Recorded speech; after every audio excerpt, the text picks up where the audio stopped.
Орыс тіліндегі приставкалар екінші бөлім. Вы, под, от, по, во, за, у, про, в. Осы видеосабақта әр приставканың бірнеше мағынасы туралы айтатын боламын.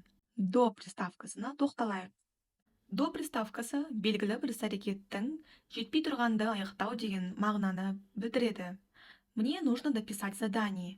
Үй тапсырмасын соңына дейін бітіруім қажетпін деген сөз. Яғни жарты жолға емес, оны соңына дейін бітіру керекпін деген сөз. Келесі мысал: я сейчас доем и пойду играть. Мен қазір тамағымды соңына дейін тауысып жеймін, кейін бірақ ойнауға барамын деген сөз. За приставкасына тоқталайық. Бірінші беретін мағынасы бұл бір нәрсені жылдам істеу деген мағынаны береді. Яғни тез-тез жазып алу деген сөз. Запиши мой номер. Менің нөмірімді жазып ал. Тез түртіп ал деген сөз.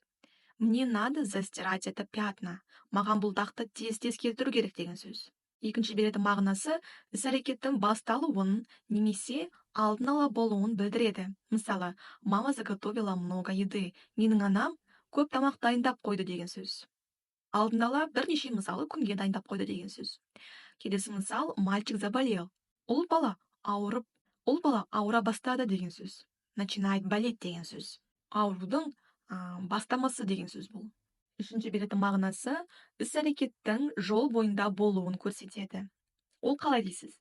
Ол былай: мысалы, по дороге домой я зашла в магазин за едой. Яғни жолдан келе жатып мен дүкенге кіруді шештім тамақ алу үшін. Келесі мысал: она не заплатила за еду. Ол тамақ ақысын төлеген жоқ. Келесі мысал: в приставкасы. Бұл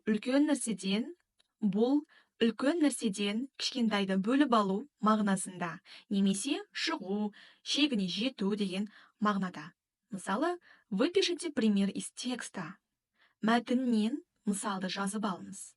Яғни бұл жерде үлкен мәтін бар, сол мәтіннің керек талдарын ғана жазып ал деген сөз. Келесі мысал: я вышла на улицу.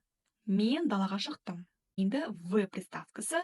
Бұл керісінше үлкен нәрсеге кішкентайды қосу, немесе ішке кіруді білдіреді. Мысалы, впиши в слово пропущенную букву. Сөздегі бос орынға қажетті әріпті жаз деген сөз. Яғни бұл жерде бізде көп сөздер бар, сол көп сөздердің арасында бір-екі бос әріптерді орнына қой деген сөз. Мысал: птица влетела в дом. Құс үйдің ішіне ұшып кіріп кетті деген сөз.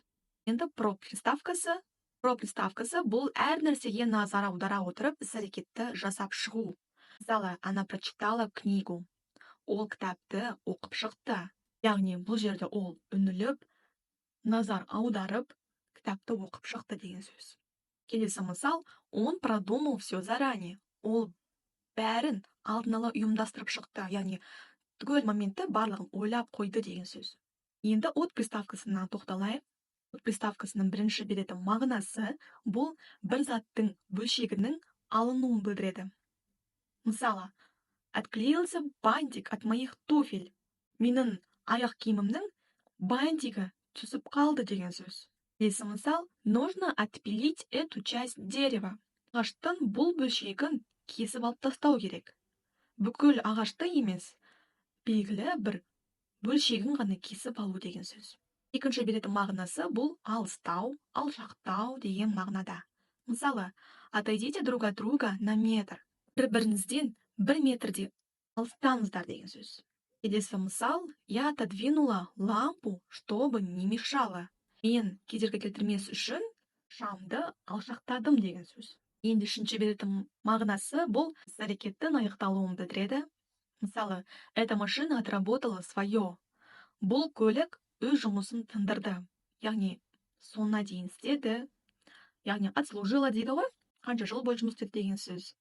Келесі мысал: я отвезла ребенка в школу. Мен баланы мектепке апарып тастадым деген сөз. Яғни бұл біткен, соңына дейін жеткен іс-әрекет. По приставкасына тоқталайық енді. Мағынасы іс-әрекеттің кішкене уақыт аралығында жасалуын білдіреді. Яғни кішкене жасау дегенді білдіреді. Мысалы, он немного поспал и пошел работать. Ол біраз ұйықтап алды да жұмыс істеуге барды. Кішкене ұйықтады деген сөз. Келесі мысал: мы погуляли и вернулись домой. Біз біраз қыдырдық та үйге қайттық. Көп қыдырған жоқ, яғни кішкене ғана қыдырды деген сөз. Под приставкасы бірінші беретін мағынасы бұл бір нәрсенің жақындауын білдіреді. Мысалы, он подошел ко мне. Ол маған жақындап келді. Келесі мысал: к нам подъехала машина. Біздің қасымызға машина жақындап келді деген сөз. Екінші беретін мысалы істің жасырын жасалуы. Он все время подслушивал наш разговор. Ол үнемі біздің әңгімені тыңдап отыратын. Келесі мысал: ты подсмотрел ответы? Сен жауаптарды көріп алдың ба? Яғни бұл жасырын түрде деген сөз. Енді у приставкасына тоқталайық. У приставкасының бірінші беретін мағынасы бұл жоғалу, қашу, кету деген мағынада. Мысалы, он убежал из дома. Ол үйінен қашып кетті. Келесі мысал: мы ушли пораньше. Біз ертерек қайтып кеттік. Екінші беретін мағынасы бұл сапасын өзгерту. Мысалы, мы хотим улучшить этот дом. Біз бұл үйді жақсартқымыз келеді. Қазіргі таңда бұл үй нашар, яғни жаман сапада болып тұрса, біз оны жақсарту үшін улучшить деген етістікті қолдана аламыз. Және у деген осы приставкасы арқылы жасай аламыз. Екінші мысал бұл состояние пациента ухудшается. Емделушінің жағдайы төмендеп барады деген сөз. Яғни оның сапасы, яғни денсаулығы нашарлап жатыр деген сөз. Үшінші беретін мысалы бұл іс нәтижесінің шығуы. Мысалы, они услышали меня. Олар мені естіп қойды. Келесі мысал: я не узнала своего друга. Мен өз досымды танымай қалдым. На приставкасына тоқталайық. На приставкасының беретін мағынасы бұл бір заттың үстіне бағытталған іс-әрекет. Мысалы, напиши ему письмо. Оған хат жаз, яғни қағаздың үстіне жаз. Напиши деп айта аламыз. Келесі мысал: нужно наклеить обои на стену. Қабырғаға түс қағаздарды үстіне жабыстыру керек, яғни үстіне жабыстырамыз деген сөз. Келесі не до приставкасы. Бұл істің аяқталмай қалғанын білдіреді. Мысалы, эта работа пока что недоделанная. Бұл жұмыс әзірге аяқталған жоқ, әлі бітпеді деген сөз. Келесі мысал: почему ты не дописала домашнее задание? Неге сен үй тапсырмасын аяғына дейін жазбадың, соңына дейін неге бітірмедің деген сөз. Пере приставкасы. Бірінші беретін мағынасы бұл шамадан асып кеткенін немесе қайтадан істелгенін білдіреді. Яғни қайталану, іс-әрекеттің қайталануы. Мысалы, я переела. Обычно я кушаю в меру, но в этот раз я переела. Яғни осы жерде мен тым көп тамақ жеп қойдым деген сөз. Келесі мысал: у тебя слишком много ошибок. Перепиши все сначала. Сенде бұл жерде тым көп қате екен. Қайтадан басынан жаз деген сөз.